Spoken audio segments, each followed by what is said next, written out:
দারুণ স্বাদের এবং দারুণ মজার একটি রেসিপি নিয়ে আমি রাধিকা চলে এসেছি। রাধিকা ডেলি ব্লগে তোমাদের সবাইকে স্বাগত। আজকে আমি তৈরি করে দেখাবো ব্রেডের একটি স্ন্যাক্সের রেসিপি। এই রেসিপিটি আমি কিভাবে তৈরি করছি অবশ্যই ধৈর্য সহকারে সম্পূর্ণ ভিডিওটি দেখলেই বুঝতে পারবে। আশা করছি সবাই ভালো আছো, সুস্থ আছো। আমি ভালো আছি। চলো ফ্রেন্ডস, কিভাবে তৈরি করছি তোমাদেরকে সম্পূর্ণ ভিডিও দেখাচ্ছি। প্রথমত আমি এখানে বড় সাইজের একটি আলুকে সিদ্ধ করে নিয়েছিলাম। এখন কাঁটা চামচের সাহায্যে ম্যাশ করে নিচ্ছি। ম্যাশ করার সময় খেয়াল রাখতে হবে যাতে করে কোনো লাম্পস না থাকে। সুন্দর করে ধৈর্য সহকারে ম্যাশ করে নিতে হবে।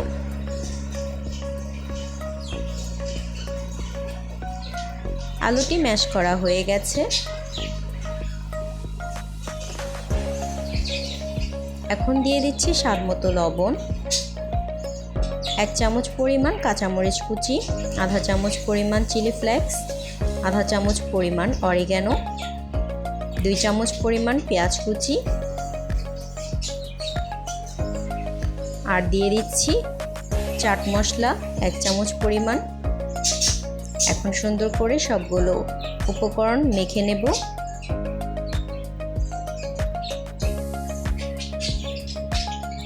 মাখা হয়ে গেছে, সাইডে রেখে দেব। এখন আমি ব্রেড নিয়ে নিয়েছি। আমি এখানে বড় সাইজের ব্রেড ব্যবহার করছি, তোমরা ছোট সাইজের ব্রেড দিয়েও করতে পারবে। সাইড থেকে ব্রেডের কালো অংশগুলোকে বাদ দিয়ে দিচ্ছি।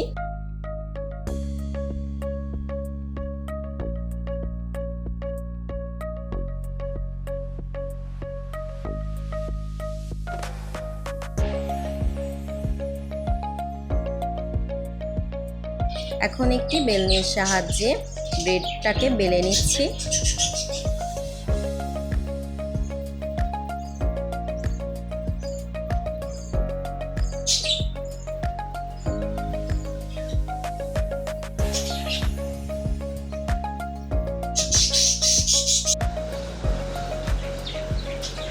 দেখো সবগুলো ব্রেড এমনভাবেই বেলে নেব।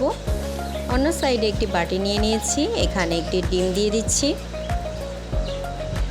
ডিমটিকে কাঁটা চামচের সাহায্যে ফেটে নেব। ফেটানো হয়ে গেলে সাইডে রেখে দেব। অন্য একটি বাটিতে আমি 3 চামচ পরিমাণ ময়দা নিয়ে নিয়েছি।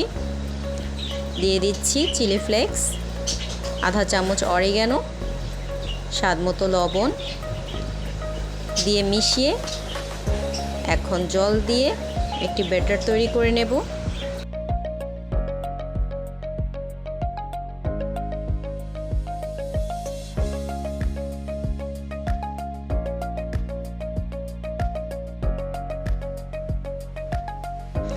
পাতলা করে ব্যাটারটি তৈরি করে নিতে হবে। স্ক্রিনে দেখেই বুঝতে পারছো ঘনত্বটা কীরকম হবে। এখন আমি একটি ব্রেড নিয়ে নিয়েছি। সাইড থেকে ডিম ব্রাশ করে দিচ্ছি। ডিমটি ফেটে নেওয়ার মূল কারণ হচ্ছে ব্রেডের সাইডে লাগাবো, এর জন্য। এখন আমি পাউরুটিটিকে ভাঁজ করে দিচ্ছি। কিভাবে ভাঁজ করছি সেটা স্ক্রিনে দেখলেই বুঝতে পারবে।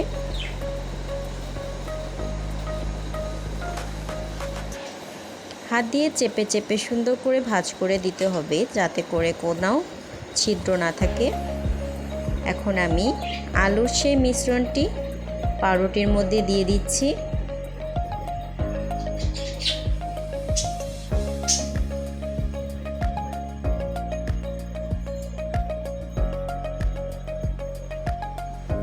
দেওয়া হয়ে গেলে উপর থেকে একটি ছুরির সাহায্যে কেটে নিচ্ছি। উপরের অংশটিকেও ডিম দিয়ে ব্রাশ করে দিচ্ছি। এখন একটি কাঠি ভিতর থেকে দিয়ে দিচ্ছি আর উপর থেকে মুখটিকে সিল করে দিচ্ছি। কাঠিটি দেওয়ার কারণ হচ্ছে এটি দেখতে আরও আকর্ষণীয় লাগবে। দেখার সৌন্দর্যের অর্থে ব্যবহার করা হয়েছে। আমি আরেকটি ব্রেড এরকম করে তৈরি করে দেখিয়ে দিচ্ছি।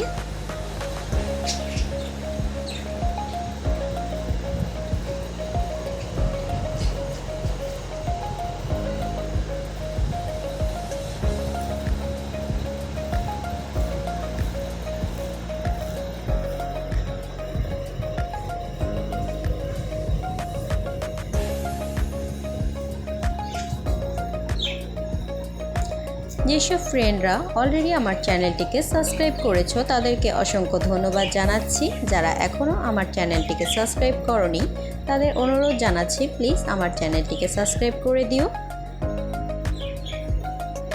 অনেক ফ্রেন্ডস আছো যারা কিনা আমার ভিডিওগুলো দেখছো কিন্তু আমার চ্যানেলটিকে এখন অবধি সাবস্ক্রাইব করনি, তাদেরকে আমি অনুরোধ জানাচ্ছি অনুগ্রহ করে আমার চ্যানেলটিকে সাবস্ক্রাইব করে আমার পাশেই থাকবে।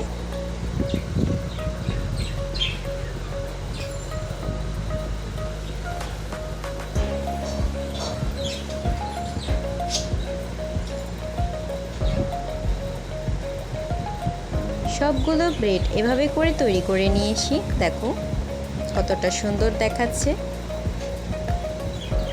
এখন আটার যে মিশ্রণটি তৈরি করেছিলাম সেটিকে ব্রেডের উপরে দিয়ে দিচ্ছি। সাইডে ব্রেড ক্রাম্ব নিয়ে নিয়েছি, এখন ওটির মধ্যে কোট করে নেব।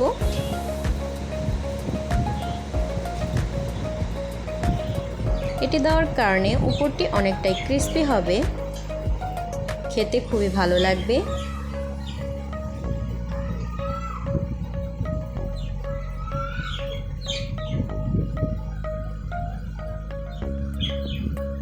একই পদ্ধতিতে সবগুলো ব্রেড আমি এভাবে করে তৈরি করে নেব। তৈরি করা হয়ে গেলে ডিপ অয়েলে ফ্রাই করে নেব। দেখো তৈরি করা হয়ে গেছে। অন্য সাইডে আমি আগে থেকেই কড়াইতে তেল গরম করতে নিয়েছিলাম। এখন এক এক করে ব্রেডগুলো দিয়ে দিচ্ছি।